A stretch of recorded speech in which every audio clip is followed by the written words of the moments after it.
सिंदूर की कीमत तुम क्या जानो रमेश बाबू। जी हाँ दोस्तों, सिंदूर का भारतीय संस्कृति में बहुत महत्व है।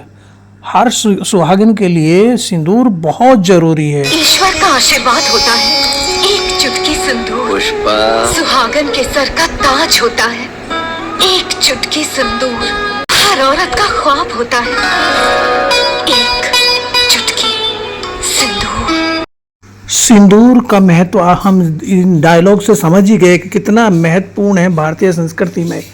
लेकिन ये होता कैसा है, इसका पौधा उगता कैसे है और उससे सिंदूर को बनाते कैसे हैं। और सिंदूर को वैसे बहुत सारे नामों से पुकारा, जैसे इसे आरनाटो, सिंदूर प्लांट, लिपस्टिक प्लांट, प्राकृतिक सिंदूर, बिक्सा ओरेलाना इसका साइंटिफिक नाम है। और ये बिक्सेसी फैमिली का पौधा है और साउथ अमेरिका का मूल निवासी है। इसे कामिला का पौधा, कंपीलक या रक्त चूर्णक या कुमकुम ट्री, कामिला ट्री, बहुत सारे नामों से पुकारा जाता है। और ये हर दुकान पे मिल जाता है। लेकिन जो दुकान पे मिलता है ना, वो चूना, हल्दी, मरकरी, पारा, इन सब रसायनों को मिलाकर बनाया जाता है और तो हानिकारक होता है और वो नुकसान भी पहुंचाता है। जो महिलाएं माथे पर या सिंदूर में बालों में लगाती हैं तो बाल भी उड़ जाते हैं उसकी वजह से। लेकिन ये जो ऑर्गेनिक जो सिंदूर बनता है वो इसका पौधा होता है, जिसे हम कुमकुम ट्री या कमिला ट्री कहते हैं। और इसके फल जब आते हैं तो उसके जो बीज होता है, उन बीजों का पाउडर या लिक्विड फॉर्म में जो सिंदूर बनता है से या वो लाल डाई जो बनता है वो उगाया जाता है, ज़मीन में उगाया जाता है। और भारत में महाराष्ट्र और हिमाचल प्रदेश और हिमालय की जो हमारे तराई एरिया है उसमें भी पहले होता था, लेकिन अब तो पूरे भारत में ही हर जगह लगभग हो जाता है। मध्य प्रदेश, राजस्थान में भी हो रहा है, सभी प्रदेशों में इसको उगाया जा सकता है।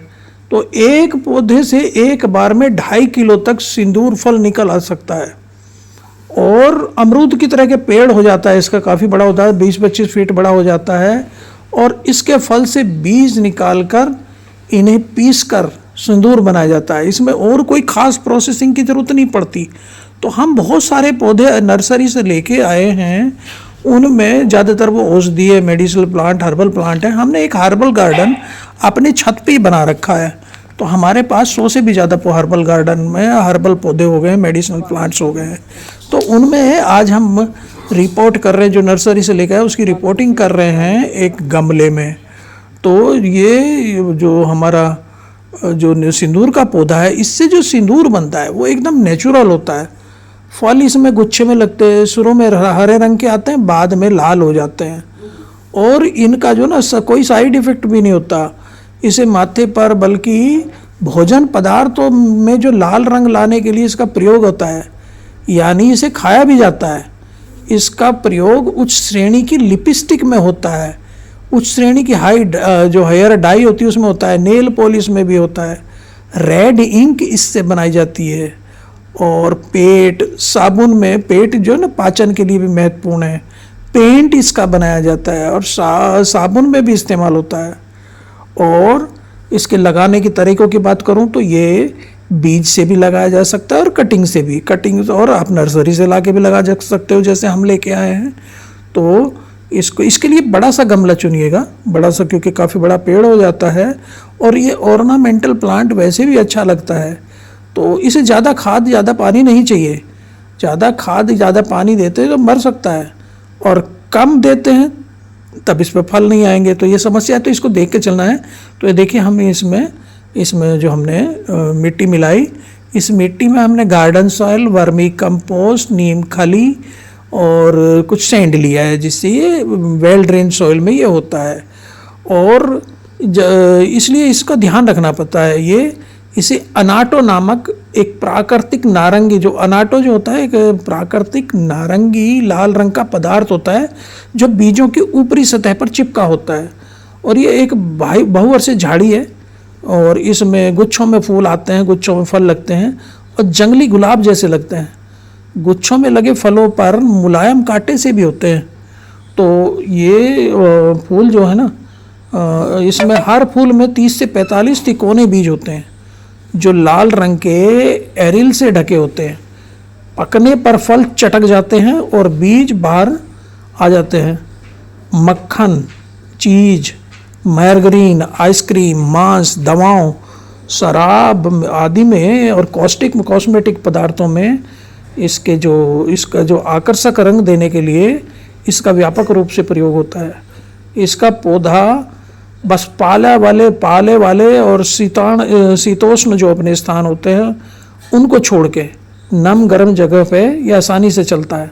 जहाँ बर्फ़ गिरती है उस स्थान को छोड़ के बाकी ये सब जगह हो जाता है। और इसकी अब काफ़ी खेती हो रही है।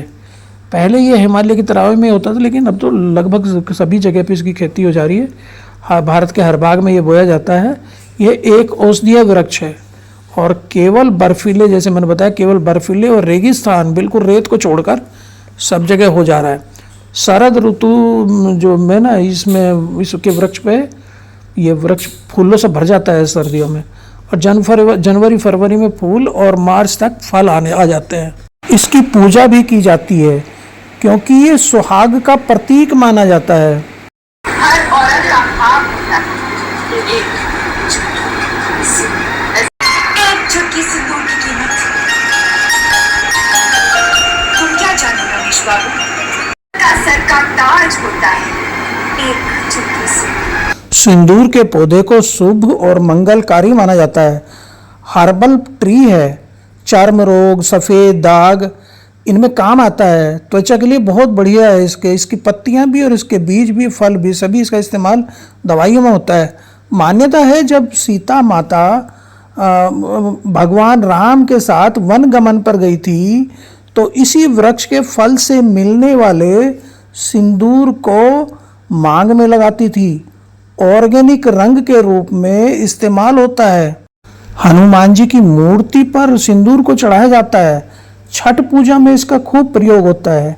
और अगर आप इसको कहीं उगा रहे हो पौधे को 2.5 फुट गुणा 2.5 फुट गुणा 2.5 फुट, मतलब 2.5 फुट लंबा, 2.5 फुट चौड़ा, 2.5 फुट गहरा एक गड्ढा खोद लीजिए और उसमें 2 किलो वर्मी कंपोस्ट और 500 ग्राम नीम खली और गार्डन सॉइल जो उस गड्ढे में से निकाली उसी में मिला के आप उसमें पौधे को रोप दीजिए।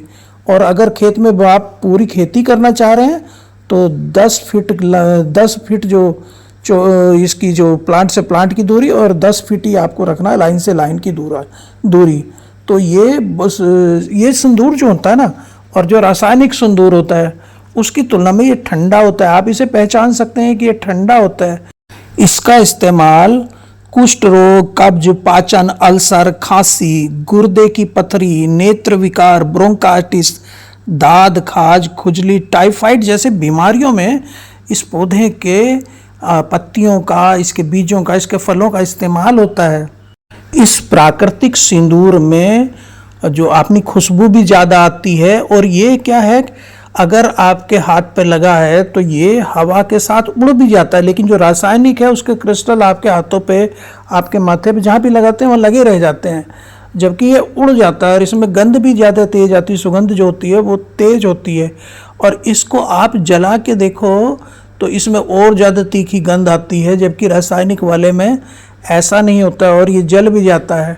तो इस तरह हम रासायनिक है या हमारा ऑर्गेनिक है उससे पहचान कर सकते हैं। ये महंगा भी आता है रासायनिक की तुलना में। रासायनिक जहाँ 10 रुपये का तो 100 रुपये का आता है। तो कैसा लगा वीडियो साथियों?